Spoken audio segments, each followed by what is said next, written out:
Ready start.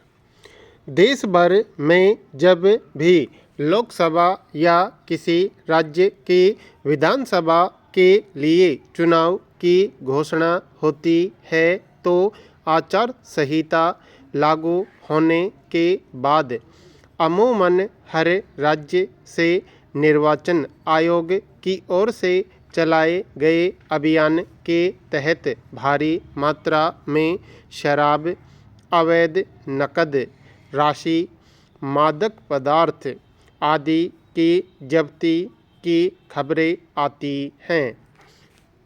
दरअसल इस अभियान का मकसद यह होता है कि मतदाताओं के बीच नकदी या शराब आदि बांट कर मतदान की प्रक्रिया को किसी खास दल या उम्मीदवार के प्रलोभन में आकर प्रभावित होने से रोका जाए। आदर्श और सिद्धांत रूप में निर्वाचन आयोग की यह कवायद लोकतंत्र की मजबूती को कायम रखने का अभियान है, मगर सवाल है कि बहुत लंबे समय से और लगभग हर चुनाव के पहले इस तरह के अभियान भी भारी मात्रा में अवैध वस्तुओं और पैसों की जब्ती के बावजूद अब तक इस चलन पर रोक क्यों नहीं लगाई जा सकी है। निर्वाचन आयोग ऐसी ठोस व्यवस्था क्यों नहीं कर सका है जिससे कोई भी दल या उसके उम्मीदवार चुनावी रिश्वत के रूप में पैसे, शराब, मादक पदार्थ या फिर कोई वस्तु देकर मतदाताओं को लुभाने की कोशिश न करे। गौरतलब है कि बिहार विधानसभा चुनाव के लिए कल पहले चरण का मतदान है। उससे पहले चुनाव आयोग ने जिस तरह अपने अभियान के तहत अवैध सामान और नकदी की जब्ती की खबर दी है, उससे साफ है कि बिहार की चुनाव प्रक्रिया को स्वस्थ मतदान के बजाय अन्य कारकों से प्रभावित करने की कोशिश हो रही है।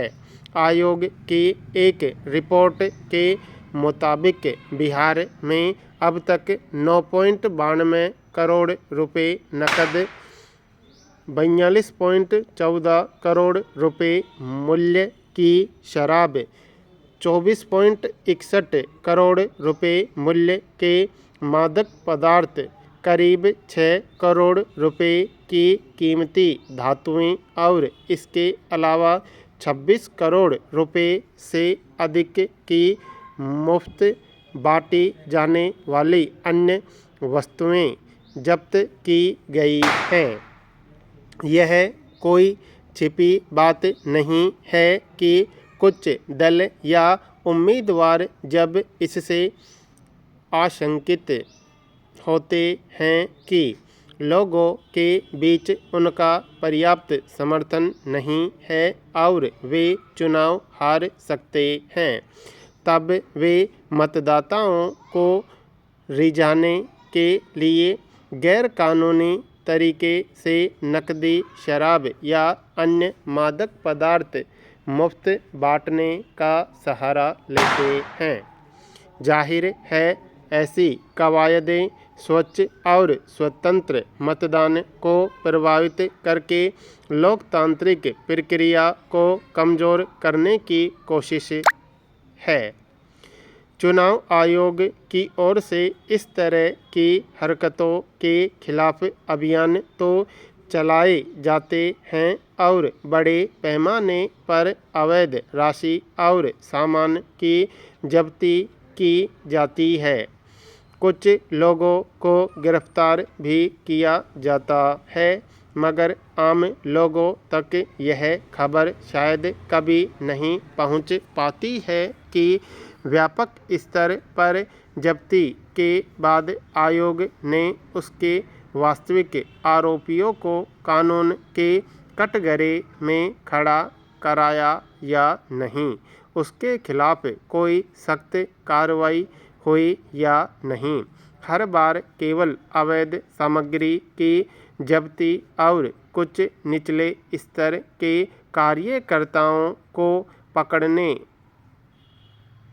पकड़े जाने तथा उन्हें संचालित करने वाले बड़े नेताओं को बख्श दिए जाने का ही नतीजा है कि चुनावों के दौरान मतदाताओं को गलत तरीके से अपने पक्ष में करने के लिए गैरकानूनी हरकतों का सहारा लिया जाता है। बिहार में जब्ती के संदर्भ में आयोग को सरकार से भी यह पूछना चाहिए कि शराबबंदी वाले राज्य में अवैध तरीके से इतने बड़े पैमाने पर शराब बांटने की कोशिश कैसे चल रही थी।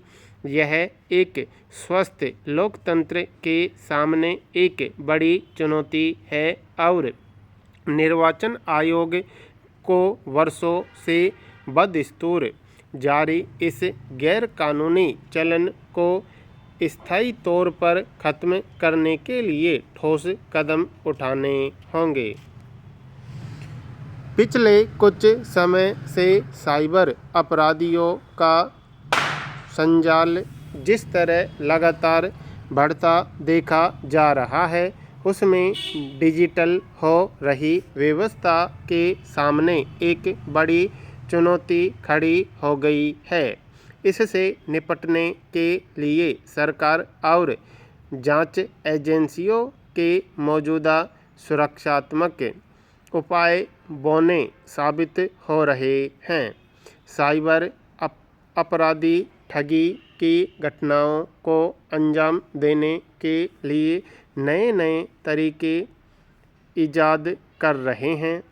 डिजिटल अरेस्ट भी इनमें से एक है, जिसके जरिए बड़े पैमाने पर लोगों को धोखाधड़ी का शिकार बनाया जा रहा है। इसका अंदाज़ा इसी बात से लगाया जा सकता है कि केंद्र सरकार और केंद्रीय जांच ब्यूरो ने ऐसे मामलों में अब तक 3000 करोड़ रुपए से अधिक की उगाही किए जाने का अनुमान जताया है। यही कारण है कि अब सर्वोच्च अदालत ने इस तरह के मामलों से सख्ती से निपटने की ज़रूरत पर बल दिया है। साथ ही कहा कि अगर अदालत से कड़े आदेश पारित नहीं किए गए तो यह समस्या और भी गंभीर हो सकती है। गौरतलब है कि देश में साइबर अपराधों के मामलों में तेज़ी से बढ़ोतरी का आकलन राष्ट्रीय अपराध रिकॉर्ड ब्यूरो की हाल की एक रिपोर्ट से किया जा सकता है। इसमें कहा गया है कि वर्ष 2022 में देश भर में साइबर अपराध के 65,983 मामले दर्ज किए गए, जिनकी संख्या 2023 में 31% बढ़कर 86,420 हो गई। साइबर ठगी के ऐसे मामले भी सामने आते रहे हैं जिनमें पीड़ित लोगों से करोड़ों रुपए ऐंठ लिए गए। ऐसे ही एक मामले में पिछले दिनों हरियाणा के अंबाला की एक बुजुर्ग महिला ने प्रधान न्यायाधीश को पत्र लिखकर कहा कि उन्हें और उनके पति को डिजिटल अरेस्ट कर अपराधियों ने उनसे 1 करोड़ रुपए से अधिक की रकम हड़प ली। इसके बाद शीर्ष अदालत ने ऐसे मामलों को लेकर सख्त रुख अपनाया है।